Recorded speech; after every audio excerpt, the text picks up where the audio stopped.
Extreme Ladakh ট্যুরের 7ম পর্ব শুরু করছি। আগের পর্বে আমরা দেখেছিলাম সিয়াচেন ওয়ার মেমোরিয়াল পর্যন্ত। এই পর্বে আমরা শুরু করছি সিয়াচেন গ্লেশিয়ার থেকে।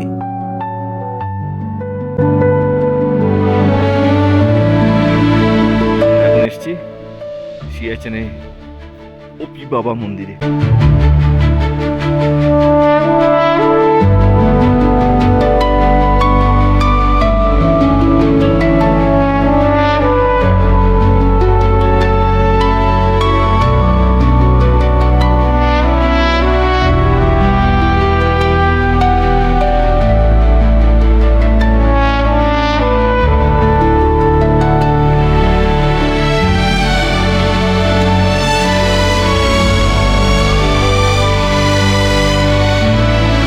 ওপি বাবার আসল নাম ওম প্রকাশ সিং।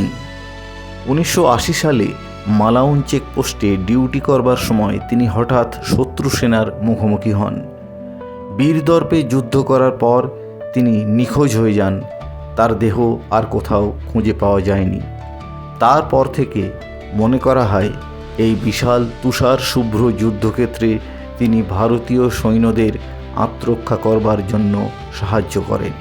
ওপি বাবা শ্রাইনের উচ্চতা 13,123 ফিট, যা সিয়াচেন বেস ক্যাম্পের চেয়েও 1200 ফিট আরও বেশি উঁচু।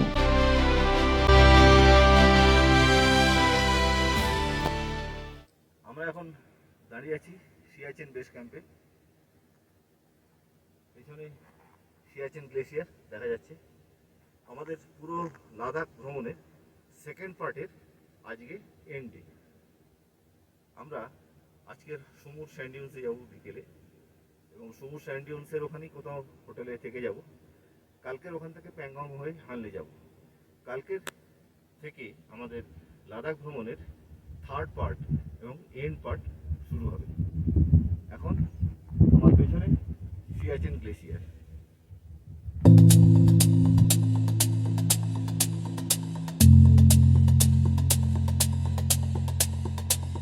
আমরা এখন হেঁটে সিয়াচেন গ্লেশিয়ারের দিকে রওনা দিলাম। ওপি বাবা শ্রাইন থেকে সিয়াচেন গ্লেশিয়ার বেশ কিছুটা দূরে।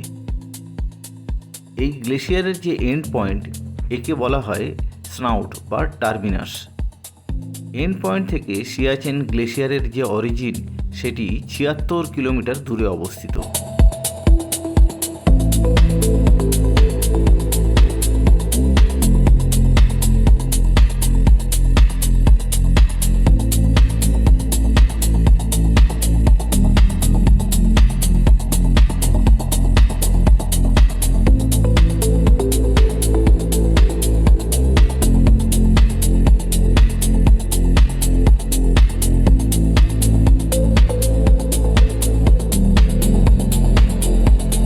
এখান থেকে 76 কিলোমিটার দূরে অবস্থিত ওই পয়েন্টটির নাম NJ 9842। লাইন অফ অ্যাকচুয়াল কন্ট্রোলের কাছে এই পয়েন্টটি প্রায় 7000 মিটার উচ্চতায় অবস্থিত। একে বলা হয় ইন্দিরা কল। পাকিস্তান ভারতে প্রবেশ করে সিয়াচেন দখল করার জন্য সেই সময় একটি পরিকল্পনা করে। তারা এর নাম দিয়েছিল অপারেশন আবাবিল। কিন্তু ভারতীয় সেনা সঠিক সময়ে খবর পেয়ে গিয়ে অপারেশন আবাবিল লঞ্চ করার 4 দিন আগে অপারেশন মেঘদূত লঞ্চ করিয়ে দেয়। পাকিস্তানি সেনা পর্যুদস্ত হয় এবং তারপর থেকে সমগ্র সিয়াচেন গ্লেশিয়ার অংশে ভারতীয় সেনাবাহিনীর আধিপত্য প্রতিষ্ঠিত হয়।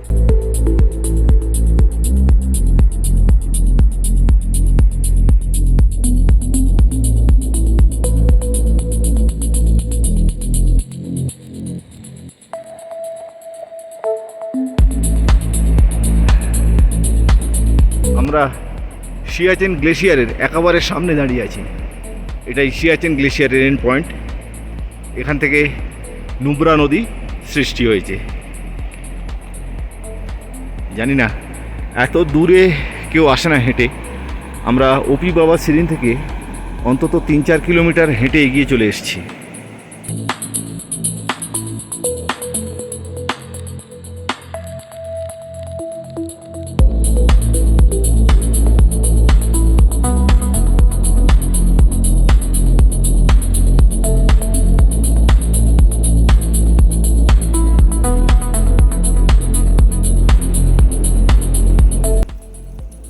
কিন্তু বরফ।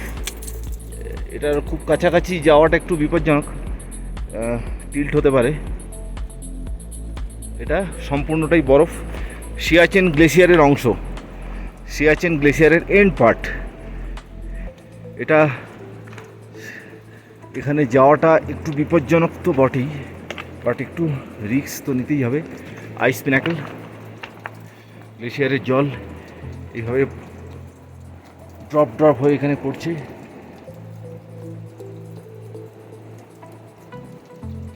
This is ice, solid ice, and I don't know how old is this. This is solid ice, and water is dripping from here, and breathtaking, amazing experience. This is amazing. This is beautiful.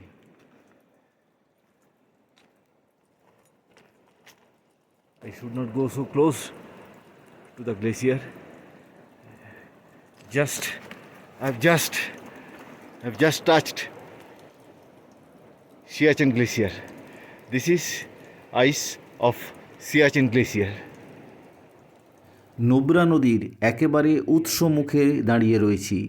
আমার সামনেই Siachen glacier থেকে নুব্রা নদীর সৃষ্টি হয়ে সামনে বয়ে চলে যাচ্ছে। Big accident. Again showing these ice pinnacles. Excellent and breathtaking.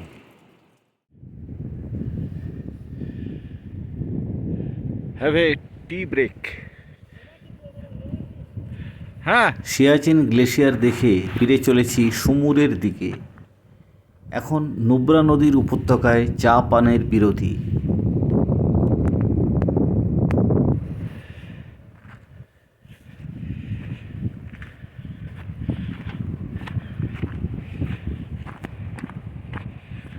আমাদের টি ব্রেক সিয়াচেন থেকে ফেরার পথে। এখানে রিগজেনজি আমাদের জন্য চা বানাচ্ছেন। ও, চা খাওয়ার মতো এইরকম সুন্দর জায়গা আর আছে?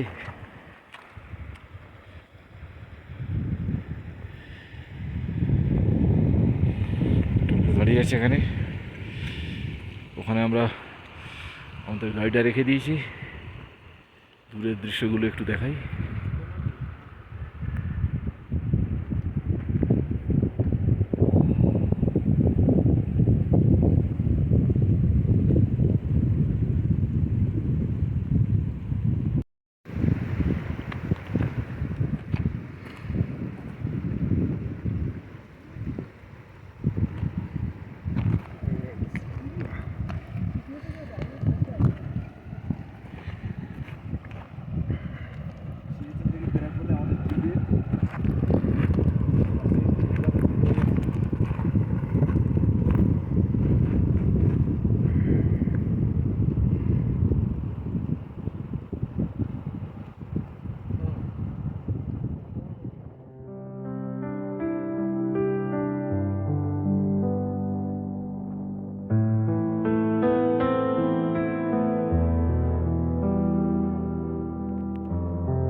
দূরে যে রাস্তাটি এঁকে বেঁকে পাহাড়ের ওপরে উঠে গেছে, ওটি দিয়ে টিলুমপুটিলা এবং শাসেরলা অতিক্রম করে গালোয়ান উপত্যকায় যাওয়া যায়।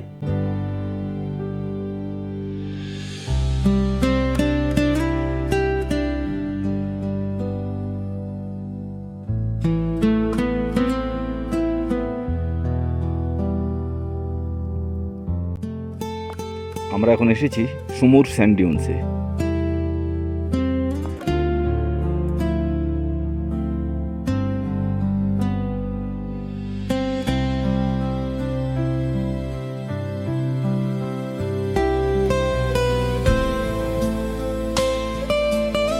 এখান থেকে একটু দূরেই আছে নুব্রা আর শায়ক নদীর কনফ্লুয়েন্স।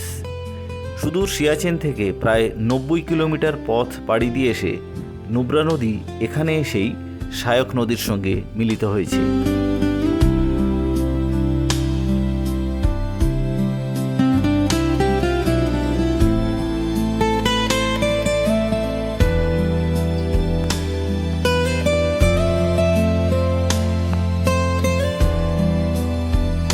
সুমুর স্যান্ড ডিউনস হুন্ডারের মতো অতটা বিস্তৃত না হলেও সমান সুন্দর।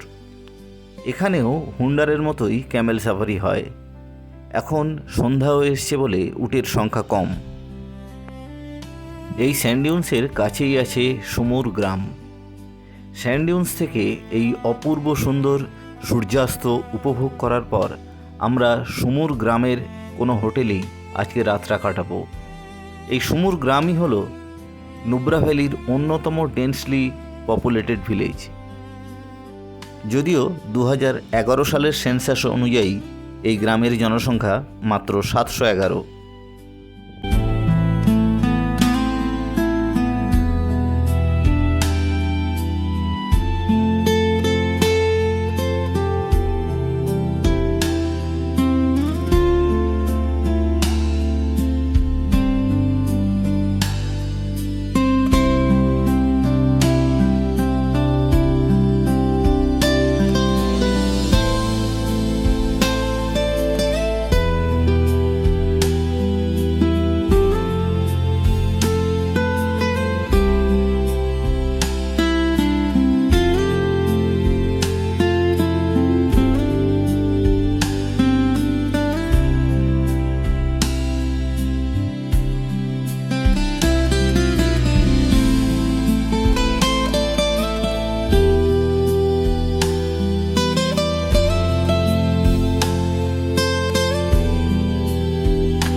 Good morning from village সুমুর।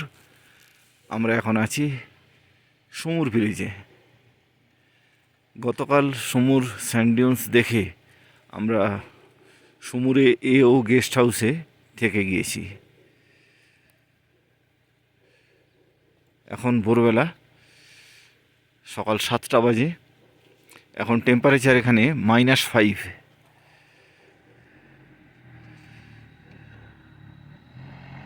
এটা সুমুর ভিলেজের মেন রাস্তা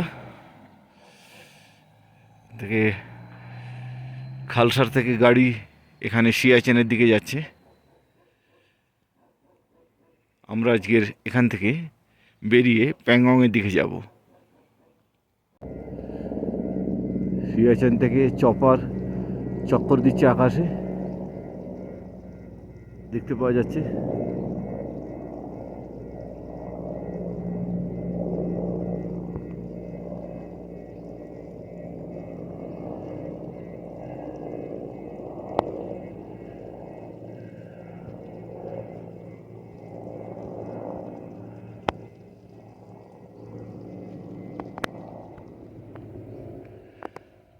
সুমুরে অনেক গেস্ট হাউস আছে, এখানে থাকার জায়গা প্রচুর।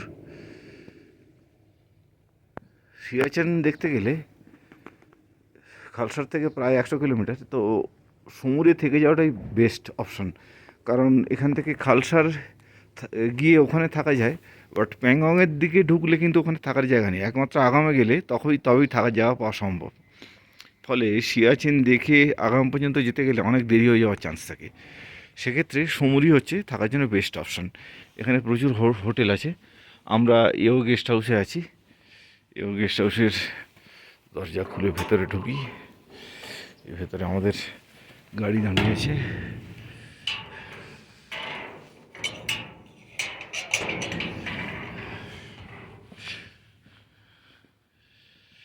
সুমুরের গেস্ট হাউসের যিনি ওনার, তিনি একজন মহিলা। তিনি অত্যন্ত কাইন্ড হার্টেড এবং অতিথি বৎসলা। এখানে কানেক্টিভিটির সমস্যা থাকার জন্য সবসময় সব রকম খাবার দাবার পাওয়া যায় না।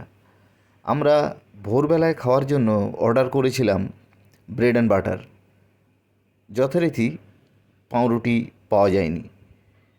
তিনি নিজের হাতে আমাদের লাদাখি লোকাল খাবার খাম্বির বানিয়ে খাওয়ালেন। এটাকে বলে হচ্ছে খাম্বির। মাঝখানে একটু মাখন দাও। হ্যাঁ, এই তো এখানে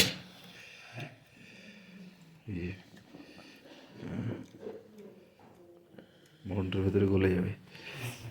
খাম্বির আটা দিয়ে তৈরি হয়, রুটির চেয়ে একটু ছোট আকৃতির এবং বেশ মোটা হয়। এটি দুভাগে ভাগ করে মাঝখানে মাখন বা ঘিয়ের পুর দেওয়া হয়। बहुत सुंदर ग्रीन एप्पल है।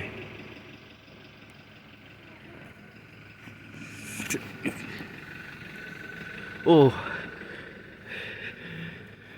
दीदी हम लोगों के लिए এই দিদি হচ্ছেন এও গেস্ট হাউসের মালকিন।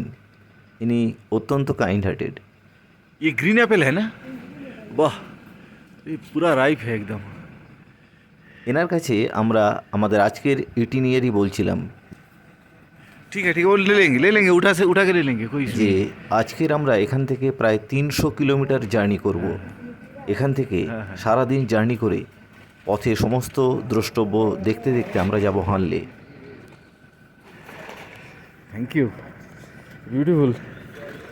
আমাদের যাত্রাপথের কথা শুনে উনি উদ্বিগ্ন হলেন এবং বললেন সঙ্গে ওনার বাগানের গ্রিন অ্যাপেল নিয়ে যেতে। विजन जी আমাদের इसको रखिए, পথে খিদে हम পেলে लोग उसमें কাজে লাগবে। वो भी ले लेंगे। हाँ हाँ हाँ, ठीक है कोई इशू नहीं है। बहुत सुंदर एकदम ठीक है, जो है वो काट के फेंक देंगे। Thank you. हाँ हाँ हाँ हाँ हाँ उसको भी दे देंगे।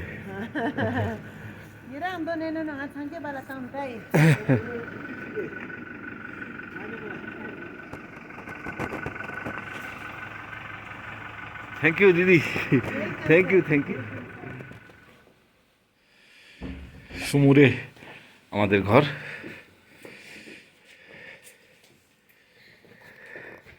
দুর্দান্ত এক্সপিরিয়েন্স। ঘরের জানলা দিয়ে সামনের পাহাড়ের শ্রেণী অপূর্ব। এটা বারান্দা, গাছের জানলার বাইরে আমরা সমুদ্র থেকে গুড বেরিয়ে বাই যাবো এখন। সুমুর।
সুমুর থেকে এবার আমরা যাচ্ছি খালসারের দিকে।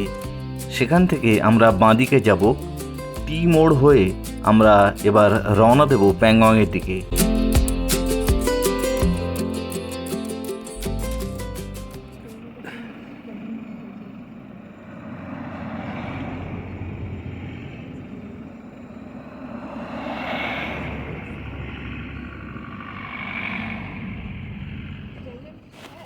খালসার পেরিয়ে একটা সুন্দর জায়গা দেখে আমরা দাঁড়িয়েছি। আমাদের সামনে দিয়ে বইছে শায়ক নদী। আজকের আমরা দিনের অনেকটা সময় এই অপূর্ব সুন্দর শায়ক নদীর সঙ্গে কাটাবো। এবারে আমরা শায়ক নদীর গল্প শুনব। শায়ক নদীর উৎস রিমো হিমবাহ, রিমো কাংরি। এখান থেকে শ্বাসের কাংরির পাশ দিয়ে গালওয়ান উপত্যকা দিয়ে বয়ে আসছে এসে এখানে শায়ক বলে এখানে একটি গ্রাম আছে, এই জায়গায় শায়ক নাম, সেই শায়ক গ্রামের পাশ দিয়ে এসে এখান দিয়ে প্রবাহিত হয়েছে খালসার। এখানে শায়ক নদী এসে নোবরার সঙ্গে মিশছে, গিয়ে শায়ক নদী এখান থেকে তুর্তুক দিয়ে বাল্তিস্তান হয়ে পাক অধিকৃত কাশ্মীরের দিকে চলে গেছে। শায়ক নদীর নামকরণ নিয়ে নানা মত আছে। 1894 সালে ব্রিটিশ আর্কিওলজিস্ট আলেকজান্ডার কানিংহামের মতে এখানকার একটি স্থানীয় গ্রাম শায়কের নাম থেকেই নদীর এই নামটি এসেছে, কিন্তু শায়ক এই শব্দটির কোনো উৎস বা ব্যাখ্যা তিনি দেননি। 1977 সালে ফ্রেডরিক এ পিটার লক্ষ্য করেন শায়ক শব্দটি দুটি তিব্বতী শব্দের মিশ্রণ, শাগ গোগ। শাগ শব্দের অর্থ নড়ি বা গ্র্যাভেল, আর গোগ শব্দের অর্থ বিছানো বা স্প্রেডার। সম্ভবত নদীর বুকে বিছিয়ে থাকা নড়ির জন্যই নামটি এমন। 1992 সালে হিমালয়ান মাউন্টেনিয়ার হরিশ কাপাডিয়া বলেন নামটির অরিজিন ইয়ারকান্দি। ইয়ারকান্দি ভাষায় সেও কথাটির অর্থ হচ্ছে ডেথ, অর্থাৎ নদীর নামের অর্থ রিভার অফ ডেথ। এই শায়ক নদীতে প্রায় প্রতি বছরই ভয়ানক বন্যা হয়, তার থেকেই এই নামের সৃষ্টি। কিন্তু এমন অপূর্ব সুন্দর একটি নদীর নাম রিভার অফ ডেথ, এটি সত্যিই মানতে কষ্ট হয়।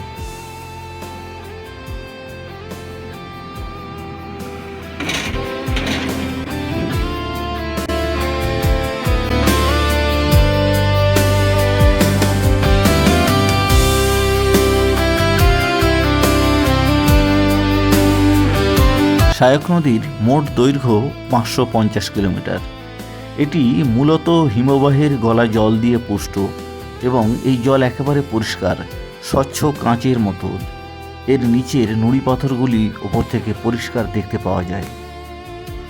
সমুদ্র থেকে বেরোনোর পর আমরা প্রথমে শায়ক নদীর বাম তীর দিয়ে যাত্রা করছিলাম। কিছুক্ষণ পর এই ব্রিজ পেরিয়ে আমরা শায়কের ডান তীরে চলে আসি। এখানে প্রতি বছরই রাস্তা করতে হয়, কারণ প্রতি বছরই বর্ষার সময় এই নদী তার দুকুল ছাপিয়ে সমস্ত রাস্তাকে ভাসিয়ে নিয়ে যায়। সেই কারণে সমুদ্র থেকে শায়ক গ্রাম হয়ে দুর্গুক আসার পর্যন্ত প্রচুর জায়গাতে আমাদের অনেকটাই অফ রোডিং করতে হয়েছে। রাস্তার কোনো চিহ্ন চোখে পড়েনি।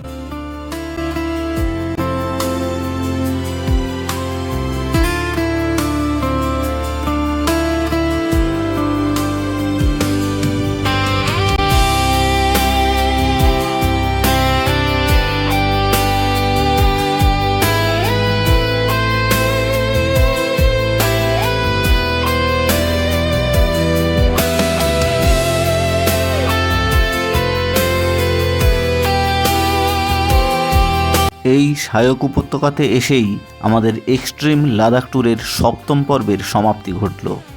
এরপরে প্যাংগং শো দেখুন 8ম পর্বে।